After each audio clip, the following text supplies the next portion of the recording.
இன்றே டவுன்லோட் செய்து உங்கள் ஃபேவரட் ஷோக்களை என்ஜாய் பண்ணுங்க. ப்ரோ பார்வதி ஜாதகத்தை ஜோசியர் பார்த்து இது புருஷன் பொண்டாட்டி ஜாதகம்னு சொன்னத ஐஸ்வர்யா அதை நம்பல போல. அதான் ஐஸ்வர்யா குழப்பமும் டென்ஷனும் இல்லாம ஃப்ரீயா இருந்ததுக்கு காரணம் இதுதான் போல. ஜோசியர் சொன்னது பொய்ன்னு ஐஸ்வர்யா அவ்வளவு உறுதியா எப்படி நம்புனா? அதைத்தான் ஷாம் நானும் ஐஸ்வர்யா கிட்ட கேட்டேன். அதுக்கு அவ சொன்ன காரணம் தான் இப்ப பிரச்சனையே. என்ன சொல்றாரு? அப்படி ஐஸ்வர்யா என்ன காரணம் தான் சொன்னா? அவ என்ன சொன்னா தெரியுமா ஷாம்? ஆதி பார்வதி 2 பேரும் ஆண்டி மேல மதிப்பு மரியாதையும் வச்சிருக்காங்க. அவங்க 2 பேரும் ஆண்டிக்கு விருப்பம் இல்லாத எந்த ஒரு காரியத்தையும் செய்ய மாட்டாங்க. அதனால ஆதி பார்வதியை பத்தி நல்லா தெரிஞ்ச நான் சொல்றேன், ஜோசியர் சொன்னது போய். ப்ரோ பார்வதி மேல இப்படி ஒரு ஒப்பீனியன் வச்சுக்கிற ஐஸ்வர்யாக்கு அவங்களோட கல்யாண விஷயம் மட்டும் தெரிஞ்சதுன்னா எப்படி ரியாக்ட் பண்ணுவானே தெரியல ஷாம்.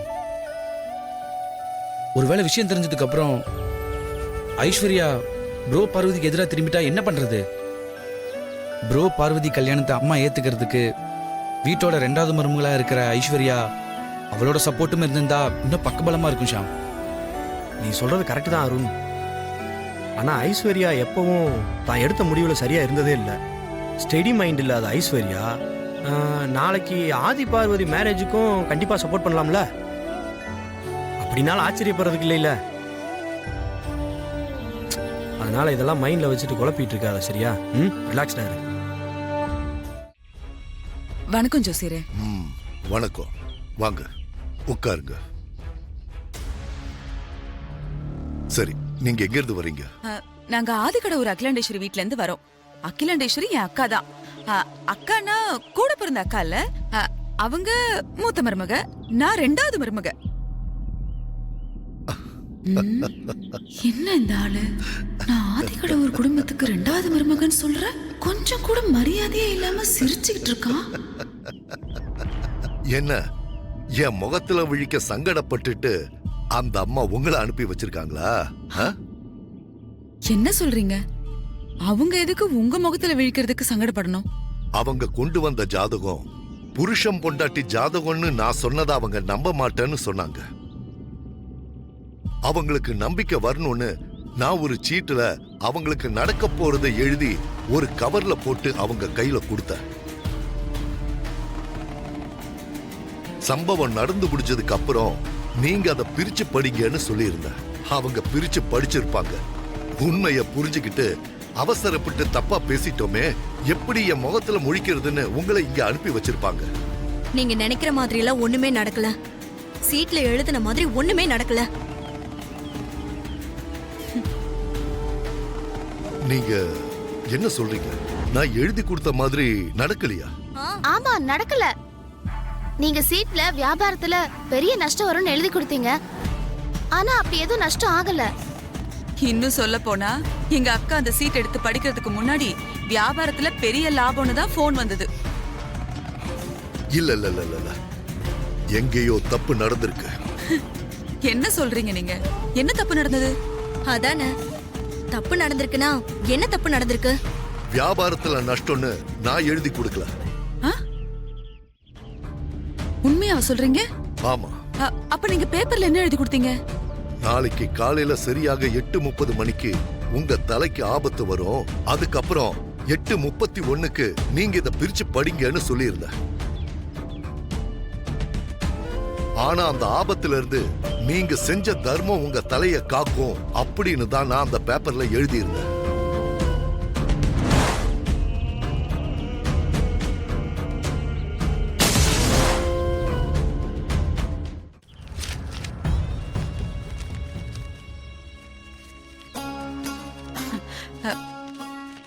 எத்தனை தடவை நீங்க எனக்கு சோதனை வச்சாலும் என் ஜோசியம் பொய்க்காது, என் கணிப்பும் தப்பாகாது.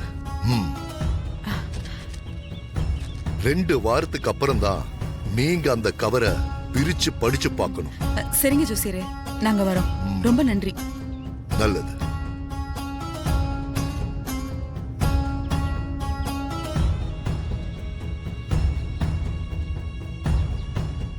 ஜோசியர் ஒரு பேப்பர்ல எழுதி கவர்ல போட்டு கொடுத்தாரே, அந்த கவர் எங்க இருக்கு? என்கிட்ட தான் இருக்கு அத்தை. எடு. அதை எடுத்து பிரிச்சு படி. ஆண்டி ஜோசியர் 2 வாரம் கழிச்சு தானே பிரிச்சு படிக்க சொன்னாரு. அவர் சொல்றதெல்லாம் அப்படியே கேக்குறதுக்கு நான் என்ன அகிலாண்டேஸ்வரியா? அவ மட்டும் அன்னைக்கே அந்த கவரை பிரிச்சு படிச்சிருந்தான்னா உண்மை என்னன்னு தெரிஞ்சிருக்கோம். தேவையில்லாம ஏமாந்திருக்க மாட்டாள்ல. அவள மாதிரியே நானும் ஏமாந்து போணுமா என்ன? நீங்க சொல்றதும் கரெக்ட் தான் அத்தை. நீ பேப்பரை பிரிச்சு படி. ம்.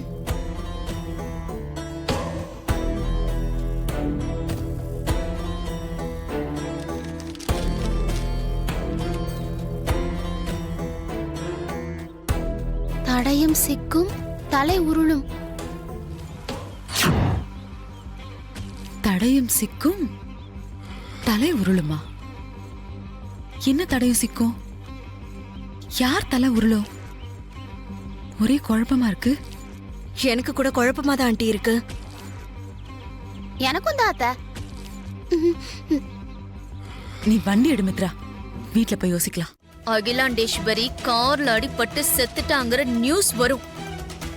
ஹாஸ்பிட்டலுக்கு வந்து பாடிய பார்த்து அழுது சீன் போடுங்க. எது எப்படியோ எனக்கு நல்லது நடந்தா அது மட்டும் போதும்.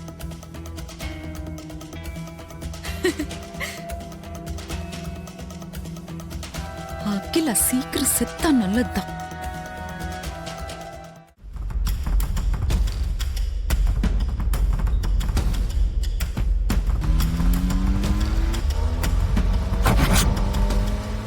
ஆமா, வெளியே கூட்டிட்டு போறதா இருந்தா எங்க கூட்டிட்டு போற?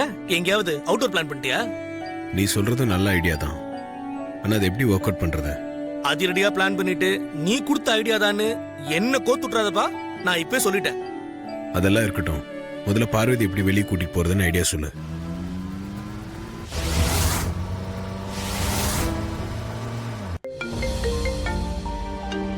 யாரு? பார்வதியா? இல்ல, அப்பா கூப்பிடுறாரு. ஹலோ, சொல்லுங்கப்பா. ஆதி, நீ இப்போ எங்க இருக்க? ஆபீஸ் கீழே தான்ப்பா. ஏன் பதட்டமா இருக்கீங்க? என்னாச்சு? நீ உடனே கிளம்பி டிஎம் ஹாஸ்பிட்டலுக்கு வா. ஹாஸ்பிட்டலா? யாருக்கு என்னாச்சு? ஆக்சிடென்ட் ஆயிடுச்சுப்பா. ஆக்சிடென்ட்? யாருக்குப்பா?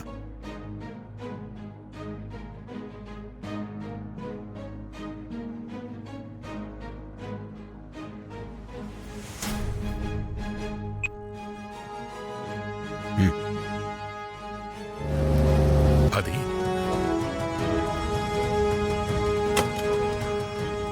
பறந்து வந்துருவானே.